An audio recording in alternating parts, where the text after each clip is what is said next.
ভারতের লোকসভা নির্বাচনে বুথ ফেরত জরিপ বিষয়ে আমরা রিপোর্ট দেখছিলাম, এ নিয়ে আজকে কথা বলবো। আমাদের সঙ্গে আছেন সাবেক পররাষ্ট্র প্রতিমন্ত্রী আবুল হাসান চৌধুরী এবং প্রেস ক্লাব অব ইন্ডিয়ার সাবেক সভাপতি গৌতম লাহিড়ী। জি, আপনাদের স্বাগত জানাচ্ছি সংবাদযোগে। শুরুতে আবুল হাসান চৌধুরী, আপনাকে একটু জিজ্ঞেস করি, বুথ ফেরত জরিপকে আপনি আসলে কিভাবে দেখেন? মানে এটাকে কতটা বিবেচনায় নেওয়া যায়? দেখেন, যেটা দেখা যাচ্ছে এর মধ্যে কিন্তু কোনো গরমিল নেই। প্রায় সবগুলো বুথ ফেরত জরিপই একই রকমের একটা ধারণা দিচ্ছে। আমি জানি যে ক্যাভিয়াট একটা ইউজ করা হয়েছে, যে সবসময় বুথ ফেরত জরিপকে একেবারে ধরে নেওয়া যায় না যেটাই সঠিক, কিন্তু সেটা যদি আমরা মনে রাখিও, সবগুলি জরিপই যখন প্রায় কাছাকাছি বা প্রায় একটা নির্দিষ্ট সংকেত দিচ্ছে, বার্তা দিচ্ছে, এটাকে এই মুহূর্তে ধরে নেওয়া ছাড়া আর কোনো বিকল্প থাকতে পারে বলে আমি মনে করি না। বিকল্প হতে পারে এই চিন্তা করি আর একটা বিকল্প বার করার কোনো প্রয়োজন আছে বলে আমি মনে করি। জি, গৌতম লাহিড়ী, মানে বুথ ফেরত এই জরিপ কতটা বিবেচনায় নেওয়া যায়? মানে এটা তো ভারতে একটা রেওয়াজও, আমরা 2014 সালে এবং 19 সালেও দেখেছিলাম। এটা নিয়ে ভারতে কি কোনো বিতর্ক আছে? কি ধরনের বিতর্ক বা কি ধরনের কথাবার্তা হয়? না, দেখুন, প্রথম কথা যে যে জরিপ দেওয়া হয়েছে তাতে একটা দিক নির্দেশ করা হয়েছে। সেই দিক নির্দেশটা রাতারাতি খুব অঘটন ছাড়া বদলে যাবে এমন একটা মনে হচ্ছে না। কার যদিও 2004 সালে একটা সম্পূর্ণ বিপরীত ফলাফল এসেছিল বুথ ফেরত জমিতের পরে, যখন বিজেপি সরকারকে 300 আসন দেওয়া হয়েছিল, কিন্তু দেখা গেল সরকার গঠন করল কংগ্রেস। সেরকম ঘটনা এবারে আমি সেটা লক্ষ্য করছি না, কিন্তু এটা ঘটনা যে স্বাভাবিকভাবে ভোট ফল প্রকাশের 3 দিন আগে এই জরিপ প্রকাশিত হওয়া একটা নিয়ম অনুসারে সাধারণত যেদিন ভোট পর্ব শেষ হয় সেদিন সন্ধ্যেবেলাতেই জরিপ প্রকাশ করা হয়ে থাকে। এবারে 1 তারিখে যেহেতু ভোট সপ্তম পর্বের ভোট শেষ হয়েছে, সেই কারণেই 1 তারিখে জরিপটা প্রকাশিত হয়েছে, কিন্তু ভোট ফলাফল হবে প্রকাশিত হবে 4 জুন, মানে মঙ্গলবার। মাঝখানে 3 দিন আছে। ভারতের রাজনৈতিক বিতর্ক নিঃসন্দেহভাবে শুরু হয়েছে এই বিষয়ে অস্বীকার করে কংগ্রেস দল। তারা জানিয়েছে তারা বুথ ফেরত সমীক্ষাকে ঠিক মানছেন না এবং এটার বিপরীত ফল হবে বলে তাদের ধারণা যে তাদের জোট 295টি আসন পাবে। একইভাবে কলকাতা থেকে তৃণমূল কংগ্রেসও জানিয়েছেন যে কখনোই পশ্চিমবঙ্গের ক্ষেত্রে বুথ ফেরত জরিপ সঠিক তথ্য দেয়নি, ফলে এবারেও সেটা ভুল প্রমাণিত হবে। এখন এটা প্রমাণিত হবে 4 তারিখ, তার আগে কিন্তু বিতর্কটা শুরু হয়েছে, এটা ঠিক, কারণ কিছু কিছু জরিপে কিছু বিসঙ্গতি বলতে যাবো যায় সেটা আমরা লক্ষ্য করেছি। যেমন কোনো কোনো ক্ষেত্রে হয়তো যে রাজ্যে ধরুন যত আসন নেই তার থেকে বেশি আসনে বিজেপিকে জয়লাভ করানো হয়েছে, এই নিয়ে কিছুটা বিতর্ক হয়েছে। রাজস্থানে 25টি আসন, অথচ বিজেপি জিতবে 33টি আসনে, এরকম বলা হয়েছে। হরিয়ানায় 10টি আসন, বিজেপি জিতবে 16টি আসন। উড়িষ্যাতে যারা ক্ষমতায় আছেন বিজু জনতা দল, নবীন পটনায়ক, তারা একটিও আসন পাবেন না, সবটাই বিজেপি পাবে। একটি কংগ্রেস পেলেও পেতে পারে, কংগ্রেস তো সেখানে অবস্থা খুবই খারাপ, তারা একটি পাবেন না, নবীন পটনায়ক একটিও পাবেন না। ফলে এই ধরনের কিছুতে এই বুথ ফেরত জরিপ নিয়ে একটু বিতর্ক তৈরি। কিন্তু আমি বলবো যে এর যে গতির দিক নির্দেশ, অর্থাৎ নরেন্দ্র মোদীর নেতৃত্বে বিজেপি সরকার প্রতিষ্ঠিত হওয়া, সেটার কোনো পরিবর্তন ঘটবে বলে আমার অন্তত মনে হচ্ছে না। হয়তো প্রশ্নটা ছিল এই, যে নরেন্দ্র মোদী ক্ষমতায় আসবেন ঠিকই, কিন্তু তিনি কি এর আগের যে সংখ্যা নিয়ে এসেছিলেন ক্ষমতায়, সেই সংখ্যা কি তিনি পাবেন? কারণ 10 বছরের একটা অ্যান্টি ইনকামবেন্সি আছে, যেগুলো স্বাভাবিক ঘটনা, মূল্যবৃদ্ধি, বেকারত্ব ইত্যাদি বিষয়গুলি, যেগুলো নিয়ে প্রশ্ন মানুষের মধ্যে আছে, অনেক মানুষ প্রশ্নও তুলেছেন, তাদের ভোট যদি প্রতিফলিত হয় মানে ইভিএম মেশিনে, আমাদের তো সব আসনে ইভিএম এ ভোট হয়, ব্যালটে নয়, ফলে সেখানে ভোটের ফলাফল একটা অন্যরকম হতে পারতো বলে এখানকার মূলত সোশ্যাল মিডিয়ায় সেরকম একটা তথ্য দেওয়া হচ্ছিল, কিন্তু যেটা মূল স্রোতের গণমাধ্যম তার সম্পূর্ণ বিপরীত একটা তথ্য দিচ্ছে। ফলে দুই মাধ্যমের একটা বিতর্ক আছে। এটা একমাত্র 4 তারিখেই সুষ্ঠুভাবে বলা যেতে পারে যে বিতর্কের অবসান করবে। জি, এবং কোন মাধ্যম আসলে সঠিক চিত্রটা দিচ্ছে। আবুল হাসান চৌধুরী, জরিপ যেভাবে বলছেন যে মোদি আবার ফিরতে পারেন, তাহলে মোদিকে নিয়ে ভারত সহ এই অঞ্চলের দেশগুলোর যে উদ্বেগের জায়গা, সেটা হচ্ছে যে বিজেপির যে হিন্দুত্ববাদী সাম্প্রদায়িক রাজনীতি, এটা আরো বড় হয়ে উঠবে কিনা, মানে এবং এই অঞ্চলে কোনো উদ্বেগ তৈরি করবে কিনা, কি দেখেন আপনি? প্রথম কথা হচ্ছে যে এই এক্সিট পোল শুধু ধারণা দিচ্ছে না, এবং 4 তারিখেই যে এই বিতর্কের শেষ হবে সেটাও আমি মনে করি না। কারণ রাজনীতির ব্যাপারটাই হচ্ছে এরকম যে তারা নানাভাবে এটাকে ব্যাখ্যা দিতে থাকবেন, এগিয়ে যাবেন। হয়তো 4, 5, 6, 7 আমরা অন্য রকমের ব্যাখ্যা, যারা জিতবেন তাদের কাছ থেকে যেমন শুনবো, যারা পারেননি তাদের কাছ থেকে সেরকম শুনবো। অনস্বীকার্যভাবে একটা উদ্বেগ আছেই, কিন্তু আমি এই অঞ্চলের স্বাধীন সার্বভৌম বাংলাদেশ এর একজন নাগরিক শুধু নয়, এই অঞ্চলের একজন নাগরিক হিসাবে, বাসী হিসাবে আমি আশা করব যে এরকম একটা ওভারওয়েলমিং মেজরিটি যদি বর্তমান সরকার পান, তাহলে এটা একটা, যেটা সাধারণভাবে রাজনীতিতে যেটা সম্মানিত জনাব লাহিড়ী বলেছেন, একটা অ্যান্টি ইনকামবেন্সি ফ্যাক্টর থেকে সেটাকে তারা জয় করতে পেরেছেন। দ্রব্যমূল্যের ব্যাপার তো থেকেই যায়, এটা শুধু কোনো একটা দেশের বিষয় না। আশা করব যে তারা আরো একটু এটা বুঝবেন যে তাদের এটা একটা বিরাট সুযোগ, ইতিবাচকভাবে এই অঞ্চলের যে তাদের একটা প্রভাব বিস্তার হয়েছে সেটাকে তারা এগিয়ে নিয়ে যাওয়ার সম্ভাবনা হবে। সেটা না করে যদি অন্যদিকে যান, তাহলে দেখেন রাজনীতিটা বড় মার্কিউরিয়াল, একেবারে একটা বিরাট ভাবে জিতলেও সেটাই যে চিরন্তন হয় সেটা তো হয় না।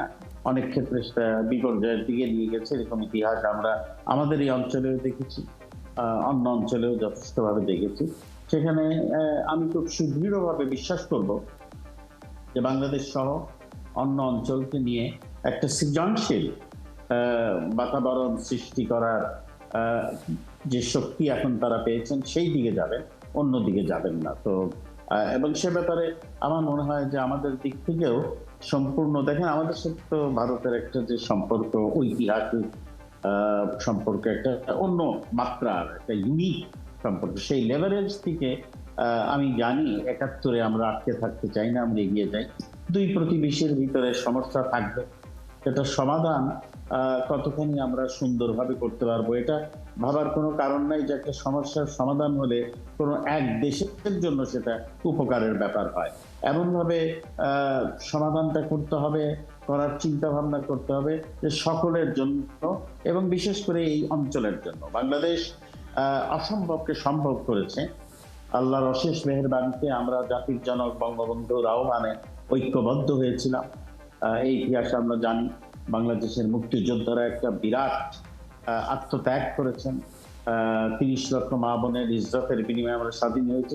আমাদের পাশে ভারত যেভাবে দাঁড়িয়েছে, অবশ্যই অন্য কোনো দেশ যায় না। সেই জন্য তাদেরও কিন্তু সেই চিন্তাটাকে পরিচ্ছন্ন পরিস্ফুট রাখতে হবে যে আজকের সিচুয়েশনে বাংলাদেশ যেখানে আজকে একটা হ্যাপেনিং প্লেসে রূপান্তরিত হয়েছে। আমি কয়েকদিন আগেই একটা সেমিনারে বলেছি যে 71-এ যখন মুক্তিযুদ্ধ চলছিল তখন অনেকে অফুল বললেও আজকে আমরা অসাম হয়েছি, দৃষ্টি আকর্ষণ করেছি। সেইখানে ভারতেরও বুঝতে হবে যে কোনো কোনো বিষয়ে স্পর্শকাতরতা যথার্থভাবেই যদি আমাদের থাকে এবং থাকবেই, সেন্সিটিভিটি, সেইটা সম্বন্ধেও তাদের একটু যত্নবান হতে হবে। জি, গৌতম লাহিড়ী, মানে এই প্রশ্ন যদি আপনাকে করি যে ভারতের ভিতরেও আমরা দেখেছি যে নির্বাচনী ক্যাম্পেইনের সময় এই ইস্যুগুলি বারবার এসেছে, সাম্প্রদায়িকভাবে আক্রমণ করা হয়েছে, এমনকি প্রতিবেশী দেশগুলোও রাজনীতিবিদদের মুখে মুখে ছিল এটা ভোটের রাজনীতি, ভোটের সময় এরকম হয়। এই উদ্বেগগুলো আছে কিনা ভারতের ভিতরে, এবং আঞ্চলিক উদ্বেগ দেখেন কিনা? দেখুন, এটা ভারতীয়রা এটা জানেন যে ভারতীয় জনতা পার্টি একটি নির্দিষ্ট যে রাজনৈতিক দর্শনে বিশ্বাস করে, এটা অতীতে এই ধরনের কোনো শাসক দল এই ধরনের কোনো রাজনৈতিক দর্শনে বিশ্বাস করতেন না। ধরুন কংগ্রেস দল বা কিছুদিন অকংগ্রেসি সরকারও প্রতিষ্ঠিত হয়েছে, এমনকি বিজেপির নেতৃত্বে অর্থাৎ অটল বিহারী বাজপেয়ীর নেতৃত্বেও ভারতের সরকার প্রতিষ্ঠিত হয়েছে। কিন্তু সেই সরকারগুলো সম্পর্কে কখনোই কোনো এই ধরনের আশঙ্কা বা শঙ্কার কথা যেটা বলছেন যে সাম্প্রদায়িক সম্প্রীতি বিনষ্ট করার ক্ষেত্রে সেরকম হয়নি। কিন্তু এটা ঠিকই যে এটা ভোটের সময় প্রচারে, যেহেতু বিজেপি একটি নির্দিষ্ট রাজনৈতিক মতবাদে বিশ্বাসী এবং তারা মনে করেন, বিশ্বাস করেন, সেটাতে তারা প্রচার করে ভোটে সুফল পাচ্ছে। তো 2014, 2019 এবং তারপরে 2024-এর যদি এক্সিট পোল সঠিক হয়, তাহলে একমাত্র সেই রাজনৈতিক দর্শনেই তারা কিন্তু মানুষকে প্রভাবিত করতে পারছে। যেখানে এই যে সমস্যাগুলোর কথা বললাম, সেই সমস্যাগুলোর জনাব চৌধুরীও বলেছেন যে সমস্যাগুলোকে অতিক্রম করে তারা তৃতীয়বার জয়ী হচ্ছে। নিঃসন্দেহে সেক্ষেত্রে একটা বড় ভূমিকা পালন করছে বলে আমার ধারণা যে বাকি যে দৈনন্দিন জীবনের যে জাগতিক সমস্যাগুলো, সেগুলোকে পিছনে ফেলে রেখে একটি শক্তিশালী ভারত, মানে একটি রাষ্ট্রবাদ যাকে বলা হয়, এবং ভারতের ভাবমূর্তি উজ্জ্বল করা, এবং তার সঙ্গে সঙ্গে সংখ্যালঘু অর্থাৎ সংখ্যাগরিষ্ঠ সেই হিন্দু ভোটারদের প্রভাবিত করা, এটা তাদের রাজনৈতিকভাবে তাদেরকে বলা যেতে পারে যে যেটা বলা হয় ডিভিডেন্ড দিচ্ছে। ফলে এটাতে একটা আশঙ্কা থেকেই থাকে যে এটাতে কি সমাজে কোনো বিষ রোপিত হবে কিনা বা সাম্প্রদায়িক মেরুকরণ দেখা দেবে কিনা। আমার মনে হয় সরকার ভোটের সময় যেটা করে থাকে, সরকার প্রতিষ্ঠিত হওয়ার পরে আপনি হয়তো এই রাজনৈতিক দল বা নেতা, এমনকি প্রধানমন্ত্রী নরেন্দ্র মোদীও মুখেও শুনতে পাবেন যে সাম্প্রদায়িক সম্প্রীতির কথা। ফলে এটা ভোটের রাজনীতিতে যেটা ব্যবহার করা হয়, ভোট খুব সহজে পাওয়ার জন্য যা করতে হয়, সেটা প্রশাসন চালানোর ক্ষেত্রে সেটা করা সম্ভব হয়। ফলে আমি সেই ধরনের কোনো, মানে এ ব্যাপারে বলছি না যে নিশ্চয়ই কিছু হবে না, তা বলছি না, কিন্তু আমি বলছি সেই সম্ভাবনাটা অনেকটা কম বলেই আমার ধারণা। যদি ভারতকে শক্তিশালী রাষ্ট্র, বিকশিত রাষ্ট্র, এবং এখন ভারতের লক্ষ্য জাতিসংঘের নিরাপত্তা পরিষদের আসন পাওয়া, সেক্ষেত্রে এই বিষয়গুলোকে তাদের অন্তত গুরুত্ব দিতে হবে যে সরকারি ক্ষমতায় আসুক, যে তারা অন্তত সমাজে একটা সম্প্রীতি রাখছেন এবং সকলকে নিয়ে চলার কথা বলছেন। ফলে সেই জন্য আমার মনে হয় যে এটা, আমার মনে হয় প্রতিবেশী রাষ্ট্রের ক্ষেত্রেও এই ধরনের কোনো আশঙ্কা নেই, যেটা অতীতে ছিল যে 2014-র আগে যখন কংগ্রেস সরকার ছিল, তাদের পরাস্ত হওয়ার পর যে সত্যি কি বাংলাদেশ সম্পর্কে কোনো নীতি পরিবর্তন হবে, তা কিন্তু ঘটেনি। তা বরঞ্চ সম্পর্ক উত্তরোত্তর উন্নত হয়েছে, যাকে সোনালী অধ্যায় এখন বলা হচ্ছে। আমার ধারণা ভবিষ্যতেও হয়তো আরো উন্নত হবে। এবং আপনারা সকলেই জানেন ইতিমধ্যেই যে প্রধানমন্ত্রী শেখ হাসিনা সম্ভবত খুব শীঘ্রই ভারত সফর করবেন। ভারতের নতুন সরকার প্রতিষ্ঠিত হওয়ার পর তখন হয়তো দ্বিপাক্ষিক সম্পর্কগুলো আরো মজবুত, আরো নিবিড়, আরো সম্পৃক্ত, আরো ব্যাপ্তি পাবে বলে আমাদের ধারণা। জি, আবুল হাসান চৌধুরী, ক্রমবর্ধমান মূল্যস্ফীতি, রেকর্ড পরিমাণ বেকারত্ব এবং সমাজে ব্যাপক অসমতা, এরপরেও ধারাবাহিকভাবে বিজেপির ভালো করে আসছে। এবারও যদি গৌতম লাহিড়ী যেরকম বলছিলেন যে বুথ ফেরত জরিপ, ধারণা করা হচ্ছে যে পূর্বাভাসটা সঠিক হলেও হতে পারে, যদি হয় তিনি আবার রেকর্ড করেই সরকার গঠন করবেন। এখানে বলা হচ্ছে যে মিডিয়া এবং সোশ্যাল মিডিয়া এই নির্বাচনে একটা ব্যাপক রোল প্লে করেছে। মানে আপনি এটাকে আসলে কিভাবে দেখেন? এত কিছুর পরেও মানুষ আসলে এগুলো ভুলেই নির্বাচনে ভোট দিয়েছে বলে এখন পর্যন্ত আভাস। আমার যেটা মনে হয় যে মানুষ নির্বাচনে ভোট দিয়েছে, কারণ একটা বোধহয় পার্শ্ববর্তী দেশ, অন্য আরেকটা দেশ, সেই সম্বন্ধে আমার কোনো মন্তব্য করতে একটু কেয়ারফুল ওয়েতে করতে হবে। আমার ধারণা যে একটা মূল যে নীতি, তারা একটা জাতীয়তাবাদ যে জাগ্রত করতে পেরেছেন। দেখেন, জাতীয়তাবাদ কিন্তু খারাপ জিনিস নয়। এইটাকে একটা অন্য জায়গায় নিয়ে যখন যাওয়া হয়, সেটা যে দেশে নিয়ে যাক না কেন, তখন এটা একটা অন্য রূপ ধারণ করে। যেমন আমরা অত্যন্ত শ্রদ্ধা করি সর্বকালের সর্বশ্রেষ্ঠ বাঙালি জাতির জনক বঙ্গবন্ধুকে। তিনিও তো আমাদের মধ্যে জাতীয়তাবাদী। নেতাজি সুভাষচন্দ্র জাতীয়তাবাদী। এটাকে আমি শক্তি সুন্দর বলি, এটাকে আমি একটা ধ্বংসের নির্দেশনা মনে করি না। সেইভাবে যদি তারা চিন্তা করে না, যেটা একটু আগে বলা হয়েছে নিরাপত্তা পরিষদের কথা, ভারতকে বুঝতে হবে যে পার্শ্ববর্তী অন্যান্য দেশে তাদের স্বাভাবিকভাবেই অন্য একটা দৃষ্টিকোণ থাকতে পারে, তাদের চাহিদা থাকতে পারে। তো অনেক বিষয়ই তাদের একমত না হওয়ার পরেও এই আত্মবিশ্বাস, আই এগেইন রিপিট, এই আত্মবিশ্বাসটা থাকতে হবে যে বন্ধুত্বের জায়গাটা এমনই আমাদের সাথে, আমি এটা এখন বাংলাদেশের সাথে বলছি, এতই গভীর, এত দৃঢ় যে আমরা ভারত একদিকে তাকালেন, আমরা যদি আমাদের কোনো উন্নতির জন্য আমরা একটু অন্যদিকে তাকাই, যেখানে আমরা একেবারে প্রতিষ্ঠা করতে পেরেছি যে আমাদের মূল নীতি পররাষ্ট্র ক্ষেত্রে সকলের সাথে বন্ধুত্ব, কারোর সাথে বৈরিতা নয়, এবং এটা আরম্ভ হয়েছিল জাতির জনক বঙ্গবন্ধুর সময়, এবং আমাদের মাননীয় প্রধানমন্ত্রী শেখ হাসিনা এটাকে আরো একটা গভীরতা দিয়েছেন এবং একটা অন্য মাত্রায় নিয়ে গেছে। সেখানে এরকম তো হবেই মাঝে মাঝে যে আমরা হয়তো একটু অন্যদিকে তাকাবো, কারণ বাংলাদেশের নিডস আর পিকুলিয়ারলি বাংলাদেশে, সেভাবে আমাদেরও বুঝতে হবে ভারত তাদের যদি তাদের এই অঞ্চলে একটা বিরাট শক্তি, তাদের একটা অন্য দৃষ্টিভঙ্গি থাকতে পারে, চাহিদা থাকতে পারে, ডিমান্ড থাকতে পারে, প্রয়োজন থাকতে পারে আমাদের। সেই জন্য একটা যেটাকে বলে এনলাইটেন, এটা খালি মুখে বুলি আওড়ালে হবে না, আমাদের একটা এনলাইটেন সেলফ ইন্টারেস্টের একটা অ্যাম্বিয়েন্স, একটা আপনার পরিস্থিতি সৃষ্টি করতে হবে, সেই দিকে নিয়ে যেতে হবে। এটা আমি আশাবাদী, এবং আমি মনে করতে চাই যে এই বিরাট আপনার একটা যা মনে হচ্ছে নিয়ে সাপোর্ট নিয়ে, সমর্থন নিয়ে সরকার গঠন করার পর তারা একটু অন্য দিকে দেখবেন, কারণ এইটাই হবে আসল কনসলিডেশন। অন্যভাবে কনসলিডেশন করতে গেলে সেটা টেকসই হয় না, একেবারেই হয় না। এইটাই কিন্তু ভারতের মহামনীষীদের আপনার ধারণা, ধ্যান ধারণার এবং তাদের দর্শনের নির্যাস। সেটা কবিগুরু রবীন্দ্রনাথও বলেছেন, এটা মহাত্মা গান্ধীও বলেছেন, এটা কাজী নজরুল ইসলাম বলেছেন, যে শক্তির সাথে, সুরের সাথে অসুরের যুদ্ধে সুর সবসময় জয়ী হয়। গৌতম লাহিড়ী, এবারের নির্বাচনে সোশ্যাল মিডিয়া খুব ব্যাপক রোল প্লে করেছে ভারতে, এবং এটাকে চ্যালেঞ্জও বলা হচ্ছিল। কোনো সময়ে আসলে এটা অন্য মাত্রা তৈরি করেছে, নেগেটিভ দিক থেকে বলা যায় সেগুলো। আবার মেইন স্ট্রিম মিডিয়াও এখানে একটা ব্যাপক রোল, মানে একেবারে সরাসরি মাঠে নেমে পড়া যেটাকে বলে, এরকমও দেখা গেছে। সেটা আসলে কিভাবে দেখেন? দেখুন, এটা প্রথমেই বলি, আমাদের যে মানে ভারতের সোশ্যাল মিডিয়ারা, তাদের যদি আমি বিভিন্ন সোশ্যাল মিডিয়ার চ্যানেল, ইউটিউব চ্যানেল যেগুলো, তাদের একটা সম্ভাব্য ভবিষ্যৎবাণী ছিল, যার এটা গড় করলে দাঁড়ায় যে বিজেপি 240 থেকে 250 পেতে পারে, অর্থাৎ 272 যে সংখ্যাগরিষ্ঠতা তার থেকে কম।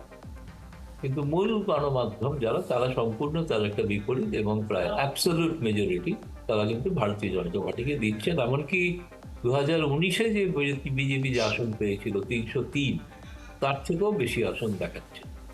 ফলে এটা একটা এই বিতর্ক তো আছেই, আগেই আপনাকে বললাম আমি। এবং যেটা আমার কাছে মনে হয়, সোশ্যাল মিডিয়ায় যে এই সমস্যাগুলোর কথা অনেক বেশি প্রতিফলিত হয়েছে, মানুষের সমস্যার কথা। কিন্তু আবার এই সমস্যার এই সোশ্যাল মিডিয়াতে আমি এটাও দেখেছি, যে নিজেও অংশগ্রহণ করে দেখেছি, সাধারণ মানুষ বা ভোটাররা বলছেন যে আমরা কিন্তু মোদির নামেই ভোট দিচ্ছি, কারণ তিনি আমাদের দেশকে একটা সম্মান দিতে পেরেছেন, ফলে তার বলিষ্ঠ নেতৃত্বের প্রশংসা করছে। এটাও কিন্তু সোশ্যাল মিডিয়াতেও কিন্তু সেটা আমি দেখেছি। ফলে দুইটি ধরনের চিত্রই পাওয়া গেছে। ফলে মনে হয়েছিল যে এবারে বিরোধী দলগুলি হয়তো মাটি কামড়ে একটা লড়াই প্রতিদ্বন্দ্বিতা করার চেষ্টা করছে, যেটা আগে দেখিনি। কিন্তু সেটা বুথ ফেরত সমীক্ষায় তার প্রতিফলন ঘটেনি। ফলে সেই কারণেই তারা হয়তো মানতে চাইছেন না। আপনি তো শুনেইছেন ইতিমধ্যে যে কংগ্রেস দল জানিয়েছে তারা সংখ্যাগরিষ্ঠতা পাবে। তাদের জোট একা কংগ্রেস সহ যে দলগুলি রয়েছে, ইন্ডিয়া জোট যাকে নাম দেওয়া হয়েছিল, তারা 250 আসন পাবে। এবং সেটা পাবেন কিনা সেটা 7 তারিখে প্রমাণিত হবে, বোঝা যাবে। জি, গৌতম লাহিড়ী এবং আবুল হাসান চৌধুরী, আপনাদের দুজনকে অনেক ধন্যবাদ যুক্ত হবার জন্য আজকে সংবাদ যোগে।